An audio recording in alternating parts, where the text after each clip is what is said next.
Imagine a bank teller who needs to check an account balance, verify a loan application, and look up a customer address. Instead of running around to 3 different buildings, they use one secure computer terminal connected directly to the central vault.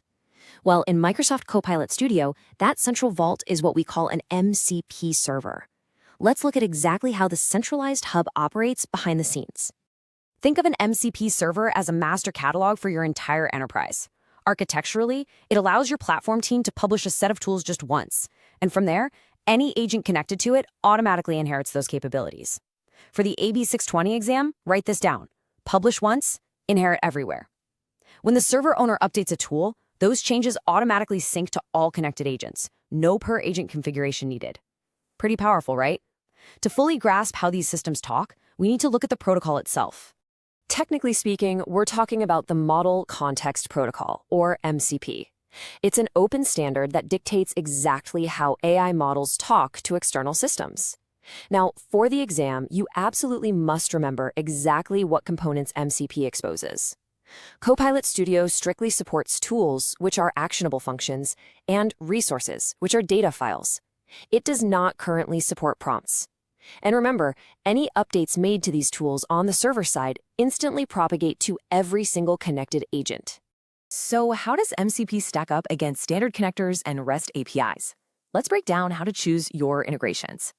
Choosing between these is kind of like deciding whether to order custom parts for one specific car or just buying a pre-assembled kit for a whole fleet. This table directly outlines the technical trade-offs you need to memorize. If an HR agent is the only bot that needs access to a specific payroll system, go with a standard connector. It's built for unique, fine-grained needs where you, the maker, manually update the tool and completely control its description.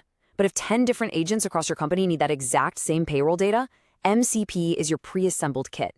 The tools are defined centrally and inherited. Notice the big trade-off for the test, though. With MCP, tool descriptions are server-dictated and read-only. Now, you don't always have to build the server yourself. Microsoft provides pre-built MCP connectors for services like Dataverse, Dynamics 365, and GitHub. There's also WorkIQ, which grounds agents in real-time Microsoft 365 context. Keep in mind for the exam that WorkIQ specifically requires an M365 Copilot license and admin enablement. But here's a critical constraint to memorize. Whether the connector is pre-built or custom, traditional Copilot Studio topics absolutely cannot call MCP servers. MCP tools can only be invoked by generative orchestration. So if we can't use standard topics, how does the agent actually know what to do? Imagine a smart dispatcher at a logistics company. They listen to a customer request and automatically assign the perfect delivery truck based entirely on the truck's official description. Generative orchestration works the exact same way. The agent dynamically selects the right tool at runtime based entirely on the user's intent and the tool's read-only description. Because you cannot edit these server-side descriptions in Copilot Studio, poor descriptions from the server owner will literally break your agent's reliability. The orchestrators simply won't know which tool to pick. All right, let's actually walk through connecting an MCP server. Think of this phase like registering a new employee's access in the corporate directory. You have to tell the system exactly who they are and what kind of requests they handle. In the onboarding wizard, you'll need to provide 3 things. The server name is just a human-readable label for you. The server URL is the HTTPS endpoint, but the server description, that is absolutely critical. It's not just a casual label. It's the definitive routing rule the orchestrator uses to decide if this entire server is even relevant to the user's prompt. Make it vague, and the orchestrator might ignore the server entirely. Speaking of connections, how does the data actually travel? Well, for the AB-620 exam, there's a hard rule you need to know. Copilot Studio supports the streamable HTTP transport type. That's the current standard. On the flip side, server-sent events, or SSE, faces a hard cutoff date. It will absolutely no longer be supported in Copilot Studio after August 2025. Any older servers using SSE must be migrated to streamable HTTP, or your connection will just fail. Now that we know how the data travels, let's talk about locking down that connection with authentication. Securing your MCP servers is a lot like deciding whether to leave the office door wide open, check an employee's ID badge at the front desk, or require a comprehensive background check before granting access. You have 3 choices, and you must understand this trust hierarchy for the test. None means the agent connects without credentials. You only use this when the door is open to a fully trusted internal network. API key means each user provides their own secret key on first use. just like that ID badge. And OAuth 2.0 is the full background check, delegating authentication entirely to an identity provider for production workloads that require strong identity guarantees. Let's zoom in on that API key for a second. The developer specifies whether the key travels in the header or as a query parameter.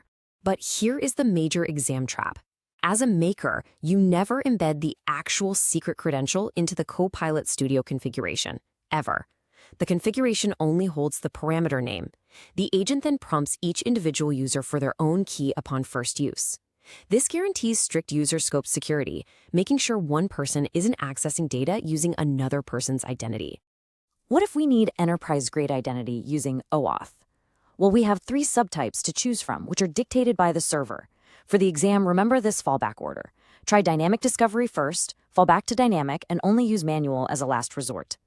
Dynamic discovery is used when the server supports dynamic client registration, or DCR, along with a discovery endpoint. It's fully automatic and super simple. If the server supports DCR but lacks that discovery endpoint, you drop down to dynamic and enter the URLs yourself.